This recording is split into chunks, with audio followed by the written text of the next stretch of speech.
Alright, little morning vlog. How's everybody doing today? Me and the cat are chilling.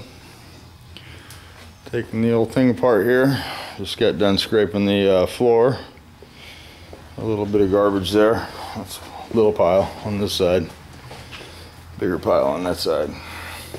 So, getting all the old off before I put the new on. I'm going to do a little undercoating work this morning. And get that all taken care of before I start bolting the new parts on. Got our parts yesterday, got our plug wires here, set of plugs, flywheel seal, flywheel O-ring, oil cooler seals. Got our engine degreased somewhat. You have to pull the pulley off and tighten the breastplate up as loose, and I'll paint that when I take it all apart. We're going to do the clutch, I think.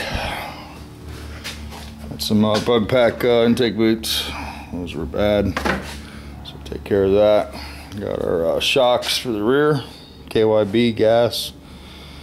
Got a couple cans of undercoating there, armor coat bed liner. Got to pick up one more tube.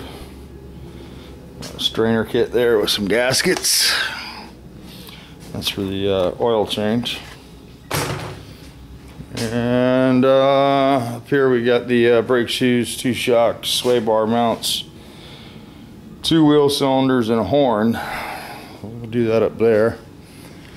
And then we have alternator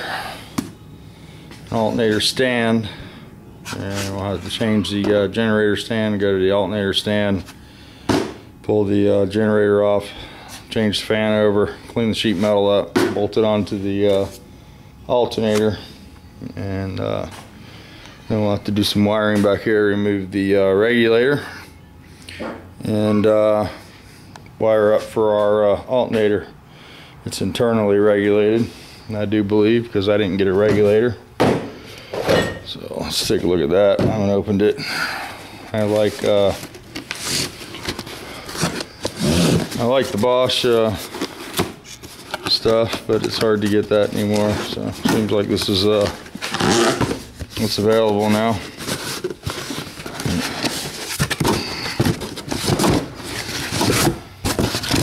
Well engineered box. And it's a chrome one. Sweet. That's pretty sweet looking.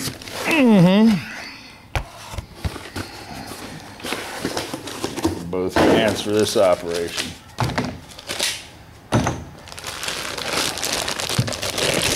I don't know. That might be the. I do believe the chrome one is 90 amps. So we're going from 55 amps to 95. And more than likely, most of the time, the old generators are worn a little bit and they don't produce the same power anyway. So this will be quite a step up. So I've got to get that over into the parts cleaner, clean that. I popped the flywheel off this morning and run it down to the machine shop and have that surfaced. And I think I'll do a video of adjusting the valves and torquing the heads, how to pull the rockers off and torque the heads with the sheet metal off of the motor. A lot of guys try to forego taking the 10 off the top, and all your head bolts are underneath here. Most of the time they'll just pull the rocker off, pull the valve cover, take the rocker off and tighten the 4 nuts that you can see in the rocker area.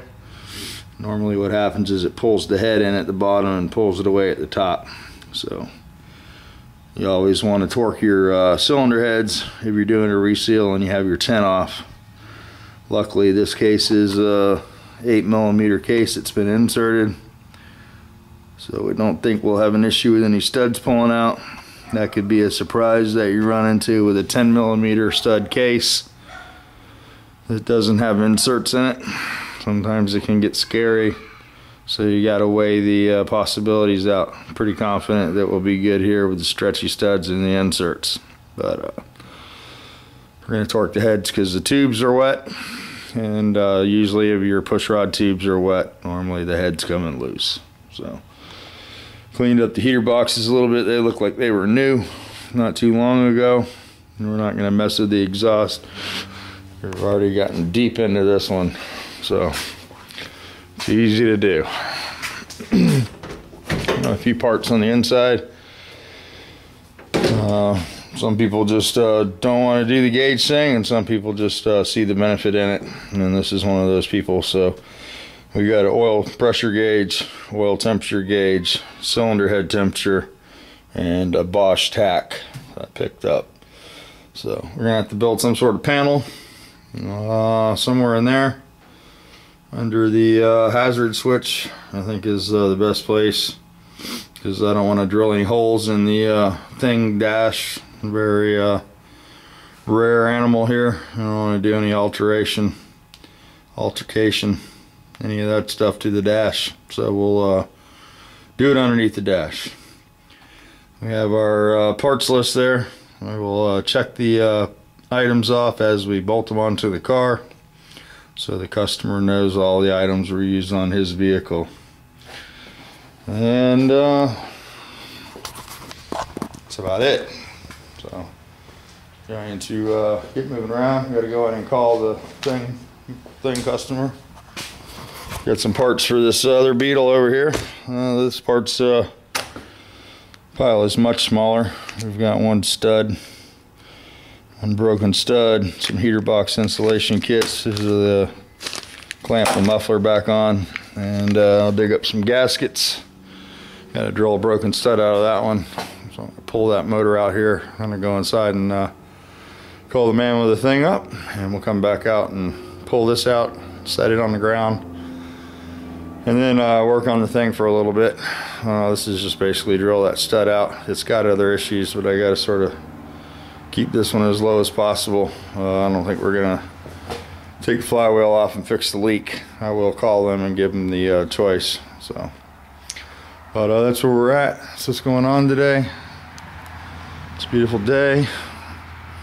My Mustang's missing because my son took it last night. Never came home. He's 18 now, you know. He doesn't have to answer to anybody. So, got the 240 sitting here. I tapped the wastegate, the manifold, so he could bolt the wastegate back on last night, and he was bitching about some bolts he needed or something. So I don't know what happened there, but maybe we'll do a 240 video later. Go for a ride in that. It's been a while since I did a video. Last time I drove it, I got in trouble, so maybe we'll let him drive and I'll just cameraman.